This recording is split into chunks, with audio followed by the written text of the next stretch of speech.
मैं दीपक त्रिपाठी, डीएलएड प्रवक्ता, आपका पुनः इस सरस्वती ग्रुप ऑफ कॉलेजेस की डिजिटल प्लेटफॉर्म में आपका स्वागत है। दोस्तों, पिछली कक्षाओं में बंगाल विभाजन के बारे में पढ़े थे। उसके थ्रू हमने स्वदेशी आंदोलन की शुरुआत देखते हैं। हम लोग स्वदेशी और बहिष्कार आंदोलन होता है, तो उसी आंदोलन का हम लोग आज अध्ययन करेंगे। कुछ रिवीजन कर लिया जाए, ठीक है। होता क्या है कि 19 जुलाई को हमने पढ़ा था, क्या हो रहा है, 19 जुलाई को ये प्रस्ताव रखा जाता है कि बंगाल का विभाजन होगा। 20 जुलाई को इसके बारे में घोषणा कर दिया जाता है कि 16 अक्टूबर को बंगाल का विभाजन होगा, ठीक है। अब बंगाल का विभाजन की जब घोषणा हो जाती है तो पूरे बंगाल में इसके खिलाफ विरोध प्रदर्शन की शुरुआत हो जाती है। तो कैसा विरोध प्रदर्शन रहता है, कौन कौन इसमें प्रतिभाग करते हैं, कौन कौन से इसमें कार्य किए जाते हैं स्वदेशी आंदोलन में, इसके बारे में हमको अध्ययन करना है। तो आज हमारा जो टॉपिक होगा, जो उद्देश्य होगा, इस आंदोलन के, स्वदेशी आंदोलन के कारणों का अध्ययन करना, स्वदेशी आंदोलन की विशेषताओं का अध्ययन करना, इसका जो प्रभाव पड़ता है और इसके असफलता के कारणों का हम लोग इस क्लास में आके अध्ययन करेंगे। चलिए एक एक अध्ययन करते हैं। सबसे पहले हम उन प्रमुख व्यक्तियों के बारे में पढ़ लेते हैं जिन्होंने इस आंदोलन को संपूर्ण भारत में प्रचार प्रसार किया। बंगाल में 3 प्रमुख व्यक्तियों का नाम आता है, एस.एन. बनर्जी, कृष्ण कुमार मिश्रा, राम मोहन बोस। बंबई में लोकमान्य बाल गंगाधर तिलक जी का नाम आता है। ये प्रमुख व्यक्ति थे जिन्होंने इसको क्या किया, पूरे राष्ट्रीय स्तर पर प्रचार प्रसार करना शुरू किया और कांग्रेस को इसे अपनाने के लिए मजबूर किया। पंजाब में लाला लाजपत राय और अजीत सिंह जी, इसी तरह उत्तर प्रदेश में गंगाराम जी और स्वामी श्रद्धानंद जी, मद्रास में चिदम्बरम जी और दिल्ली में हैदर अली खां के नेतृत्व में ये पूरा का पूरा स्वदेशी आंदोलन जो बंगाल से शुरुआत होता है, एक राष्ट्रीय आंदोलन में परिणित हो जाता है। अब इस बंगाल आंदोलन की अगर हम विशेषताओं की बात करें, जो इससे शुरुआत होता है, एक साधारण सभा से शुरुआत होता है, जो टाउन हॉल में क्या हुआ था, बंगाल के टाउन हॉल में एक सभा होता है, वहां से ये जब ये शुरुआत होता है तो इसका प्रचार प्रसार क्या रहा, पूरे बंगाल में फैलना शुरू हुआ। इसकी प्रमुख विशेषताएं, इसने क्या किया, संघर्ष को एक नया स्वरूप दिया। इस आंदोलन के फलस्वरूप जो उदारवादी विचारधारा थी कि हम अंग्रेजों को साथ में लेकर के, उनको एप्लीकेशन दे करके, उनसे प्रार्थना करके हम अपनी मांगे मनवाएंगे, तो इस आंदोलन के फलस्वरूप भारतीयों ने पहली बार अपनी मांगों को लेकर के विरोध प्रदर्शन, धरना प्रदर्शन, उग्रता पूर्वक प्रदर्शन, ठीक है, हड़तालें करना, इन सब के करना की शुरुआत किया। मतलब राष्ट्रीय आंदोलनों में पहली बार एक नया स्वरूप इसके फलस्वरूप मिलता है, स्वदेशी आंदोलन के फलस्वरूप मिलता है। दूसरा, विदेशी वस्तुओं का बहिष्कार होना शुरू हो गया इस स्वदेशी आंदोलन के फलस्वरूप। शुरुआत में विदेशी कपड़ों का बहिष्कार होता है, बाद में क्या जाता है, सारे विदेशी वस्तुओं का बहिष्कार होने की शुरुआत हो जाती है। स्त्रियां अपने घर से कपड़े निकाल के फेंक देती हैं, चौराहों को कपड़े जलाने की शुरुआत हो जाती है, कपड़े जलाए जाने लगते हैं, लोग अपने विदेशी सामानों को घर से निकाल कर फेंकना शुरू करते हैं। जो धोबी लोग थे वो विदेशी कपड़ों को धोने से मना कर देते हैं। पुरोहित लोग जो थे वो ऐसे व्यक्तियों के घर पूजा कराने से मना कर देते हैं जिनका संबंध कहीं न कहीं विदेशी संस्थाओं से हो। तो इस प्रकार संपूर्ण बहिष्कार, आर्थिक रूप से अंग्रेजों का बहिष्कार होने की शुरुआत होती है स्वदेशी आंदोलन से। अब अनेक जनसभाएं होने लगती हैं, ठीक है, छोटे छोटे जनसभाएं, करीब बंगाल में ही करीब 200 के करीब जनसभाएं होती हैं, जिसमें 500 से लेकर के आपके 50,000 तक व्यक्ति आते हैं। इन जनसभाओं का आयोजन अनेक संस्थाएं करती हैं, जिसके कारण छोटे छोटे संस्थाओं का उदय होता है, जिसमें प्रमुख संस्था है अश्विनी कुमार दत्त के द्वारा बनाई गई स्वदेशी बंधव समिति, जिसने इसके प्रचार प्रसार में महत्वपूर्ण भूमिका निभाई। लोकमान्य बाल गंगाधर तिलक जी ने इसको जन समूहों से जोड़ने के लिए, क्योंकि सरकार अब क्या कर रही है, सभाओं पर प्रतिबंध लगाना शुरू कर दी है, बैठकों पर प्रतिबंध लगा रही है, तो उन्होंने क्या किया, इसको धार्मिक रूप दिया और उन्होंने धर्म से जोड़ करके गणेश उत्सव और शिवाजी महोत्सव की शुरुआत की। महाराष्ट्र से शुरुआत होता है और धीरे धीरे इसका प्रचार प्रसार होता है। मेले का, इन उत्सवों में मेले का आयोजन होता था, अनेक लोग, अलग अलग जनमानस यहाँ इकट्ठे होते थे और उग्र राष्ट्रवादी जो लोग रहते थे अपने स्वदेशी आंदोलन की विचारधाराओं का वहां पर प्रचार प्रसार करते थे। बंगाल में अनेक छोटे छोटे नाटकों का आयोजन किया जाने लगा, जिसके कारण इस स्वदेशी आंदोलन को बढ़ाने की शुरुआत की। इसके बाद राष्ट्रीय शिक्षा कार्यक्रमों की भी शुरुआत होती है। इसको थोड़ा सा समझें, अनेक ऐसे शिक्षण संस्थाओं की शुरुआत होती है जो क्या करते हैं, राष्ट्रीय शिक्षा के परिणत आगे बढ़ाने के लिए वो योगदान देते हैं। अब जैसे इसको समझने के लिए हम समझ सकते हैं क्या हुआ था कि उस समय कार्यवाहक मुख्य सचिव थे कार्लाइल महोदय। ये जितने भी कलेक्टर रहते हैं बंगाल के, उनको एक आदेश देते हैं कि युवाओं को, छात्रों को किसी तरह इस आंदोलन में प्रतिभाग करने के लिए आप रोकिए। अब ये कलेक्टर लोग क्या करते हैं, स्कूलों पर दबाव डालते हैं कि आप छात्रों को क्लास करने के लिए मनाइए, उनसे कहिए कि अगर ये आंदोलन में जाएंगे तब इनको स्कूलों से निकाल दिया जाएगा, छात्रवृत्ति नहीं मिलेगा। जब स्कूल छात्रों पर दबाव डालते हैं तो छात्र ने विरोध प्रदर्शन में विद्यालयों को छोड़ दिए, शिक्षकों ने अंग्रेजी विद्यालयों को छोड़ दिए।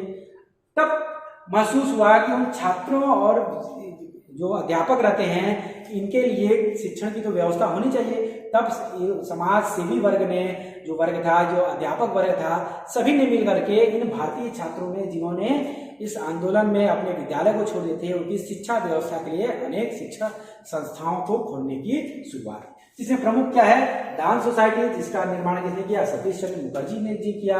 रंगपुर नेशनल स्कूल की स्थापना होती है 1905 में, ठीक है। इसी प्रकार रविन्द्रनाथ टैगोर जी के तत्वाधान में बंगाल नेशनल कॉलेज की स्थापना होती है, जिसके प्रिंसिपल उग्र राष्ट्रवादी अरविंद घोष जी बनाए जाते हैं, जो अपने विद्यालय में इस आंदोलन का प्रचार प्रसार करते हैं। 1905 में ही कलकत्ता में एक मीटिंग होता है जिसमें यह निर्णय लिया जाता है कि पूरे भारत में एक राष्ट्रीय शिक्षा परिषद की गठन किया जाना चाहिए। और सदगुरु जी के द्वारा 1906 में, एक साल बाद, राष्ट्रीय शिक्षा परिषद का गठन होता है। तकनीकी शिक्षण संस्थाओं का गठन होता है। जगदीश चंद्र बोस जैसे लोगों के द्वारा विज्ञान के प्रचार प्रसार में अनेक शिक्षण संस्थाओं का गठन होता है। इस प्रकार हम देखते हैं कि इस आंदोलन का प्रचार प्रसार क्या होता है, शिक्षा जगत में भी इसने अनेक चेंजेस करने की शुरुआत की। अब स्वदेशी आंदोलन चल रहा है, विदेशी वस्तुओं का बहिष्कार होगा, लोगों को, जनमानस को वस्तुएं तो चाहिए ही, तो इसके लिए स्वदेशी वस्तुओं के निर्माण के लिए अनेक कपड़ा मिलों की स्थापना होने लगी, जिसमें लोग काम करते थे। जिसमें प्रमुख साबुन, माचिस की फैक्ट्रियां खुलता है, हथकरघा खुलता है। इसमें सबसे प्रमुख नाम जाता है बंगाल केमिकल स्टोर, स्वदेशी स्टोर। इसके करीब 100 से ज्यादा शाखाएं बंगाल में खुलती हैं और ये स्वदेशी वस्तुओं के प्रचार प्रसार के लिए महत्वपूर्ण कार्य करता है। और इसकी स्थापना किसने की थी, प्रफुल्ल चंद्र राय ने की थी। जैसे वर्तमान समय में पतंजलि स्टोर, रामदेव जी अलग अलग खोल रहे हैं स्वदेशी वस्तुओं के प्रचार प्रसार के लिए, तो प्रफुल्ल चंद्र ने बंगाल केमिकल स्टोर की स्थापना। सांस्कृतिक चीजों में देखा जाए, गतिविधियों में तो अनेक चीजें हुए थे हैं, अनेक राष्ट्रीय गीतों का निर्माण किया गया। रविन्द्रनाथ टैगोर जी द्वारा एक गीत की रचना किया गया, अमार सुनार बंगला, जो 1971 में जब बांग्लादेश आजाद होता है तो उसका राष्ट्रीय गान बनता है, ठीक है। इसके सामाजिक आधार भी बनता है, महिलाएं इसमें प्रतिभाग करना शुरू करती हैं, छात्र प्रतिभाग करना शुरू करते हैं। अनेक मुस्लिम वर्ग, जो माना जाता था कि बंगाल विभाजन में मुस्लिम इससे नाराज हो गए हैं, हिंदुओं से नाराज हो गए हैं, वो लोग प्रतिभाग करना शुरू करते हैं। मजदूर वर्ग इसमें प्रतिभाग करना शुरू करता है। तो इस प्रकार ये जो आंदोलन होता है, इस संपूर्ण भारत में फैलाव इसका होना शुरू होता है। हम देखते हैं इसका राष्ट्रीय आंदोलन, तिलक जी इसको राष्ट्रीय आंदोलन के रूप में परिणित कर देते हैं। और अंत में चल करके इन्हीं सब आंदोलन के कारण 1911 में बंगाल का विभाजन कर दिया जाता है। अंग्रेज कलकत्ता जो केंद्र था पूरे आंदोलन का, उससे चेंज करके दिल्ली में कर देते हैं, जिसके कारण भारतीय मुसलमान अंग्रेजों से नाराज हो जाते हैं, क्योंकि कलकत्ता जो था मुस्लिम संस्कृति का केंद्र माना जाता था। और अंत में चल के देखते हैं कि मुस्लिम लीग अंग्रेजों से नाराज होकर के कांग्रेस के साथ हाथ मिला लेती है। इसी के परिणाम स्वरूप इसको हमने अध्ययन कर लिया है, ठीक है। इसका परिणाम क्या हुआ, ठीक है, इस आंदोलन के फलस्वरूप परिणाम क्या हुआ, इसका परिणाम स्वरूप क्या हुआ, उग्र राष्ट्रवाद का जन्म हुआ। मतलब अब लोग अनुनय विनय छोड़ करके, ठीक है, प्रार्थना पत्र, संवैधानिक तरीकों को छोड़ करके क्या कर रहे हैं, उग्र राष्ट्रवादिता को अपना रहे हैं। पूरे भारत में राष्ट्र की भावना बलवती हो जा रही है। हम देखते हैं शोक दिवस मनाया जा रहा है 16 अक्टूबर को, राखी दिवस मनाया जा रहा है हिंदू मुस्लिम एकता को प्रदर्शित करने के लिए। स्वदेशी वस्तुओं को ग्रहण किया जा रहा है, विदेशी वस्तुओं का क्या हो रहा है, बहिष्कार हो रहा है, ठीक है, सांस्कृतिक प्रसार हो रहा है, ठीक है, नए नए क्रांतिकारी विचारधाराओं का उदय हो रहा है। और इसका एक थोड़ा ये भी होता है कि आगे चल करके कांग्रेस का भी इन्हीं स्वदेशी आंदोलन इस तरफ प्रचार प्रसार किया जाए, जिसके कारण सूरत अधिवेशन में 1907 में क्या होता है, कांग्रेस का भी विभाजन हो जाता है। लेकिन स्वदेशी आंदोलन का कुछ दुष्परिणाम भी निकला आगे चल करके। क्या दुष्परिणाम निकला कि पहली बार भारतीय जो समाज था वो हिंदू मुस्लिम वर्ग में बढ़ जाता है।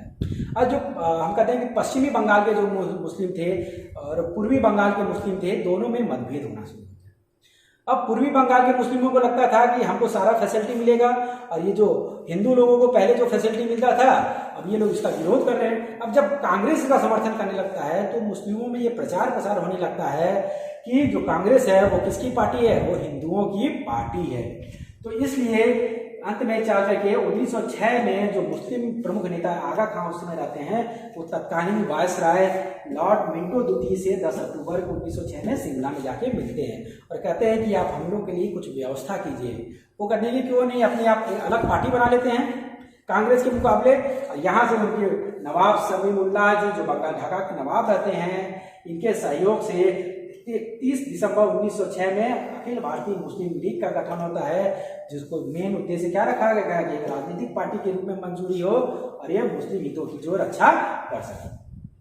अब ये जो मुस्लिम लीग रहता है ये क्या करता है, इसके कुछ उद्देश्य होते हैं। जैसे उनको से उद्देश्य रहते हैं अंग्रेजों के प्रति निष्ठा व्यक्त करना, ठीक है। पूरे आंदोलन में वो किसी भी भारतीय हिंदुओं के द्वारा या कांग्रेस के द्वारा अगर अंग्रेजों का विरोध किया जाता है तो उसका वो समर्थन नहीं करेंगे, कांग्रेस का प्रभाव रोकेंगे और मुसलमानों में अपने विस्तार को बढ़ाएंगे। इसी के तत्वाधान में ये लोग आगे चल करके जब 1907 में बंगाल में हिंदुओं और मुस्लिमों में दंगा हो जाता है, तब ये लोग फिर दौड़ के जाते हैं उनके पास, वायसराय के पास जाते हैं। कहते हैं कि क्या कहते हैं कि भाई हम हिंदू, हमारा चुनाव होगा तो हमारे मुस्लिम चुन के नहीं जा पाएंगे, हमको प्रतिनिधि नहीं मिल पाएगा, तो आप क्या कीजिए हमारे लिए अलग निर्वाचन की व्यवस्था कीजिए। और मुस्लिम लीग का 1908 में जो अमृतसर में अधिवेशन होता है उसमें पृथक निर्वाचन की मांग की जाती है, जिसको अंग्रेजों ने तुरंत 1909 में मांग लिया और पृथक मुस्लिम निर्वाचन की व्यवस्था कर दी। और भारतीय समाज धर्म के आधार पर क्या हो रहा है, अब बंटना शुरुआत। अब इस स्वतंत्रता से आंदोलन आगे चल के इन्हीं सब कारणों से वो असफल हो जाता है। क्यों असफल होता है, जितने भी आंदोलनकारी थे इनके प्रति कठोर दमन किया जाता है, अंग्रेजों के द्वारा इनको गिरफ्तार किया जाता है, शारीरिक दंड दिए जाते हैं, ठीक है। कोई भी एक ऐसा पार्टी नहीं था जिसका ये पूरा का पूरा आंदोलन को पार्टी का समर्थन नहीं मिलता। हम देखते हैं कि मुस्लिम लीग अलग हो जा रहा है मुसलमानों को लेकर के, कांग्रेस का क्या हो रहा है 1907 में इन्हीं सब मुद्दों को कैसे इसका प्रचार प्रसार करना है, स्वदेशी आंदोलन किस ढंग से करना है, इस मुद्दे को लेकर के 1907 में सूरत में विभाजन हो जा रहा है, ठीक है। जितने बड़े बड़े नेता थे, ठीक है, अरविंद घोष हो गए, विपिन चंद्रपाल हो गए, ये लोग सक्रिय राजनीति से संन्यास ले रहे हैं। लोकमान्य बाल गंगाधर जी को, तिलक जी को गिरफ्तार कर लिया जाता है। तो आगे चल करके ये नेतृत्वहीन हो गया। 1908 तक जाते जाते अधिकांश नेताओं को गिरफ्तार कर लिया गया। तो किसी नेता के अभाव में ये दिशाहीन हो गया पूरा का पूरा आंदोलन और शीघ्र ही क्या हो गया, ये असफल हो गया, ठीक है। और जो अन्य कारण क्या थे, इसने समाज के सभी वर्गों में अपनी पैठ नहीं बैठा पाया है। इसमें स्पेशली अटैच कौन थे, जो उच्च वर्ग था, जो जमींदार वर्ग था, जो मध्यम वर्ग था, ये तो इससे अटैच हुआ। लेकिन जो मुस्लिम किसान थे, जो नॉर्मल किसान थे, ये इससे अटैच नहीं हो पाया। उन्होंने कहा कि अगर हम सारा कुछ विरोध करना शुरू कर देंगे तो हम खाएंगे पिएंगे, हमारा आर्थिक जीवन कैसे चलेगा। तो मुसलमानों और किसानों में ये क्या हो गया, पॉपुलर नहीं हो पाया और अंत में धीरे धीरे करते करते ये संपूर्ण आंदोलन क्या हो गया, समाप्त हो गया। अगर हम इस सबका आंदोलन करें, स्वदेशी आंदोलन का मूल्यांकन करें, तो हम पाते हैं कि स्वदेशी आंदोलन के द्वारा पहली बार क्या हो गया, देश प्रेम और राष्ट्रीयता का तीव्र रूप से प्रसार पूरे भारत में होता है। विदेशी सामानों के प्रति, विदेशी वस्तुओं के प्रति जनता ने क्या किया, विरोध प्रदर्शन करना की शुरुआत करते हैं, ठीक है।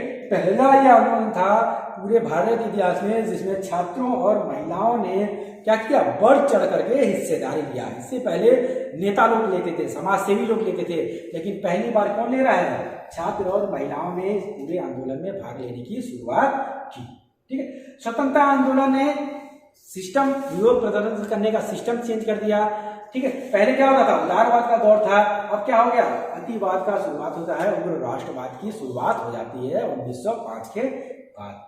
क्रांतिकारी विचारधारा का उदय होता है जो आगे चल करके समाजवाद के उदय के लिए रिस्पॉन्सिबल होती है। और जो शुरुआत में जो कांग्रेस याचिका और प्रार्थना पत्र करती थी, अपना ये मोटिव चेंज करती है, विरोध प्रदर्शन करने का तरीका चेंज करती है, और ये किसमें परिणित होती है, असहयोग और सत्याग्रह के रूप में परिलक्षित होना की शुरुआत होती है। तो इस प्रकार स्वदेशी आंदोलन ने पूरे भारत को जोड़ते हुए एक नवीन आंदोलन की शुरुआत की और आगे चल करके इसकी कमान महात्मा गांधी संभालते हैं और महात्मा गांधी के तत्वाधान में ये संपूर्ण आंदोलन चल करके आगे राष्ट्रीय आंदोलन में परिणित हो जाता है।